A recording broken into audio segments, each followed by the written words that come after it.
Ya pasti sangat sedih sih ketika lihat sahabat sendiri itu ada masalah, apalagi masalah rumah tangga gitu.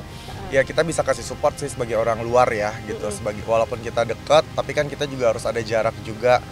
Biarkan intern dulu lah yang membenarkan itu semua gitu, memperbaiki. Ya biasa aja karena kan lagi musim, lagi musim kan, jadi tuh kayak udah biasa aja. Cuma dan berarti bukan biasa, artinya bukan sesuatu hal yang harus kita yang heboh-hebohin. Cuma dalam arti kenapa jadi heboh?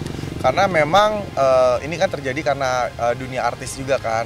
Cuma kan kemarin aku sempat mikir ini paling kayak jujur aku mikirnya settingan karena kan memang lagi sinetron kan, lagi ada sinetron itu. Tapi ternyata setelah aku make sure ke Dahlia Poland, ternyata memang itu benar.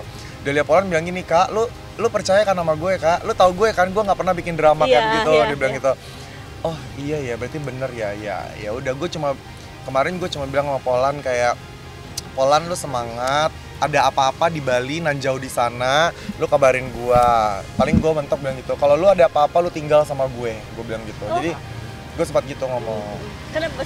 Karena begitu dekat ya kamu sama Kak Dahlia ya, jadi Iya udah dong. dianggap adik gitu. Iya jadi dong, iya kan dong. dia sembarangan jadi maksudnya orang satu rumah yuk apa. Iya, gue selalu bilang. Tadi juga di kantor gue juga tadi ngomong kok, teleponan sama dia, gue video call sama dia lagi main sama anaknya. Gue juga sekali lagi bilang, lu ada apa-apa lu kabarin gue. Lu kalau misalnya yang namanya ibu sendiri anak 3 gitu kan, pasti kayak ya gue sih nggak masalah, orang di rumah gue juga tinggal sendiri gitu kan. Ya kalaupun memang Poland membutuhkan gue ya silahkan gitu. Kita nggak tahu ya, kita nggak tahu seberapa apa yang terjadi sampai akhirnya terjadi perselingkuhan kan, kita nggak tahu. Tapi kalau dari sudut pandang gue orang luar nih ya, even gue bukan temen bukan kenal, ya pasti gue ngelihatnya kayak, ih kok lu gitu sih gitu loh. Gue kecewa deh, maksudnya kayak bukan kecewa sih, kok gimana ya, kayak underestimate aja langsung gitu loh. Kenapa sih lo bisa melakukan itu gitu loh. Karena gue tahu sepak terjangnya si mereka berdua pacaran kan waktu zaman sama gue gitu kan. Waktu zaman umur 18 tahun kan Poland syutingnya sama gue. Tahu gimana perjuangannya mereka, putusnya ambung, terus juga Dahlia sempat pindah agama, terus juga sempat akhirnya nikah muda, punya anak. Itu kan gue melihat lah perjalanan itu. Jadi kalau misalnya sekarang terjadi perselingkuhan, ya harus dipertanyakan ada apa nih gitu loh. Lu nggak sayang dengan perjuangan kalian berdua gitu waktu zaman dulu gitu. Fandi kenal gue kenal Fandi, tapi dibilang akrab enggak. Cuma kayak ya cuma teman hai bye doang gitu. Cuma kayak bro, nah gitu doang, asik. Bener tuh awalnya kapan sih? Nah, kalau mungkin lagi heboh-hebohnya ini kan baru-baru ini. Tapi kalau misalnya Dahlianya sendiri tuh sudah mencium bau itu gitu. Nah, cuma kan kemarin kenapa nggak speak up? Karena kan memang Poland tuh memang lagi mengumpulkan bukti dan lagi me-warning, ngerti nggak sih, kayak pasangan gue lagi ada, gue mencium aroma yang tidak sedap nih di rumah tangga gue. Jadi Poland mencoba untuk warning dulu gitu loh. Ketika warning sama si A sama si B udah, tapi masih terus-terusan, ya udah akhirnya bukti terjadi gitu. Lebih ke situ sih. Oh enggak, Poland lagi, mana pernah dia menangis. Iya, dia kan wanita batu. Ya, Dahlia kan wanita batu. Jadi dia tidak akan menangis sih kalau menurut gue. Jadi kayak ngobrol sama gue sehat-sehat, santai-santai aja gitu loh. Anaknya kan memang rebel, memang tomboy kan. Jadi kayak ya untungnya untungnya dia kayak gitu. Kalau dia nggak kayak gitu ya bisa jadi dia mungkin bisa stres, bisa kesel, bisa sedih terus. Tapi dia nggak. Oh aku langsung gitu. Poland kan memang jarang ke Jakarta. Ke Jakarta dia jarang. Terus dia di Bali doang kan gitu. Nah tapi untuk telepon komunikasi gue sering banget sama Poland. Pokoknya sama Aliando, Prilly. Poland tuh termasuk banyak teleponan sama dia. Karena iya. Dan mereka berdua itu Prilly dan Ali atau enggak sama. Aliando, Prilly memang gue sering. Pokoknya sering lah gue berkomunikasi karena gue udah sangat tahu gitu. Apalagi waktu zaman gue sama Aliando speak up yang zaman dulu itu kan. Iya kan? Itu kan gue juga ngobrolnya sama Poland, kita bertiga gitu loh. Nah, sampai dia beli rumah, gue telepon dia, beli rumah baru di Bali, kaya adek gue sekarang, ya ampun gitu. Apa sih lu Kak? Gitu, paling gitu-gitu doang. Terus kayak anaknya udah 3, ngobrol-ngobrol aja gitu. Cuma kalau untuk perselingkuhan ini mungkin dia bukan seorang Poland namanya, kalau nggak yang udah keterlaluan banget sampai dia posting ke sosial media dan sampai ramai kayak gini tuh bukan Poland kalau memang tidak keterlaluan. Kalau masih santai-santai, simpel-simpel mah dia nggak mau ambil pusing orangnya. Makanya tuh mungkin baru terkuak sekarang karena kemarin-kemarin dia nggak mau ambil pusing. Karena sekarang karena udah ada ininya, jadinya dia udah ada buktinya lah. Jadi sekarang dia malah lebih ke ya ini gue bilang sekalian ya. Makanya tuh nggak tahu ya kalau misalnya kalian mendalami karakter, misalnya contohnya ya acting ya kelihatan bagus gitu loh, jelas bagus mendalami karakter. Jangan mendalami karakternya sampai ke masuk ke dunia nyata gitu loh. Kalau gue sih gitu.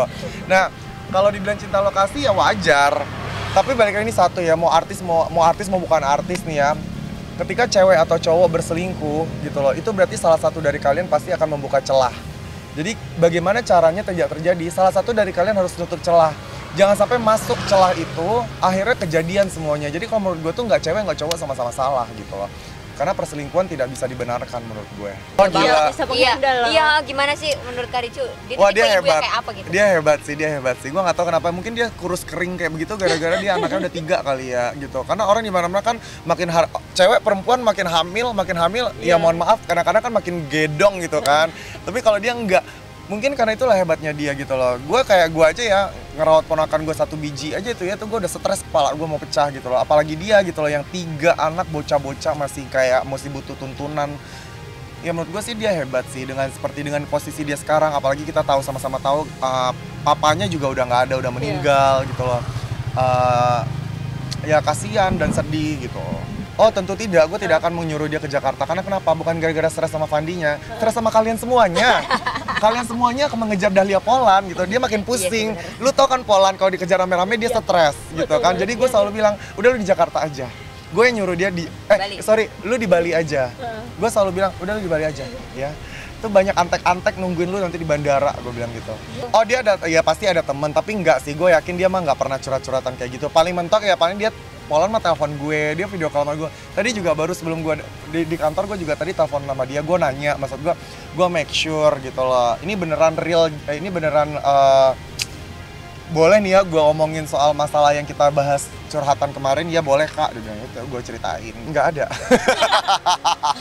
Nggak ada. Kalau untuk Fandi ya nggak ada lah, maksudnya bukan teman gue, maksudnya teman gue kenal aja gitu, nggak follow Instagram, nggak punya nomor teleponnya gitu. Jadi nggak ada sesuatu yang bisa gue omongin juga. Gue kan bukan siapa-siapa di sini. Gue bukan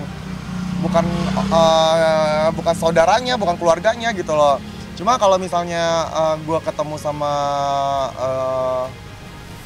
Fandi, cuma gue kalau ketemu sama cewek selingkuhannya, siapa tuh yang perempuan itu, paling gue minta foto kayaknya deh. Sudah biasa, cinlok itu udah biasa, banyak teman-teman gue yang udah cinlok di lokasi syuting karena kan ketemu setiap hari. Tapi balik lagi harus tahu posisi masing-masing, harus tahu balik lagi ke keluarga masing-masing. Maksudnya ya sadar diri. Nah gitu loh, kalau misalnya udah punya suami, udah punya istri, ya udah harus benar-benar menjaga lah satu sama lain. Gitu. Oh kalau mengisi kekosongan gue nggak paham ya, kekosongan apa gue nggak tahu itu. Cuma ya mungkin bisa jadi pengaruh LDR juga, atau mungkin bisa jadi ya khilafan lah, hilaf aja sih menurut gue. Ya tinggal bagaimana caranya berbenah, menutup luka-luka yang udah terluka. Satu lagi yang gue harapin ya, ini sekalian harapan ya, betul. Menutupi luka-luka yang sudah menganga. Gue bilang sama Polan, selagi masih bisa lu obati luka lu, meskipun ada bekasnya, lu coba untuk perbaiki. Karena lu ingat ada 3 bocah di belakang lu yang harus butuh kasih sayang suami, bapak dan ibu gitu loh. Tapi kalau memang mentok banget bener-bener nggak bisa diselamatkan lagi, ya udah, berarti memang udah jalannya memang harus divorce gitu. Gue selalu ngomong kayak gitu, it's depend on her lah gitu. Tahu ya, mungkin bisa jadi ketakutannya itu ya itu divorce, ketakutannya gitu. Tapi ya nggak tahu sih, kita kan bukan Tuhan ya bisa jadi mungkin hati manusia berubah-berubah, tiba-tiba mungkin besokannya Polan mulai mencoba untuk memperbaiki, dan kita nggak tahu lah gitu. Tapi ya kita doakan yang terbaik lah, semoga tidak ada apa-apa dan jangan sampai cerai lah. Kalau gue sih ngarepinnya Polan, lu inget anak baikan dong, berarti kamu aku sih lebih ya dong, kan kita kan namanya udah punya anak ya gitu. Kecuali kalau belum punya anak, gue masih udah cuek, udah cerai aja kalau gue kan gitu. Tapi kan ini ada anak kecil yang tidak berdosa 3 orang gitu.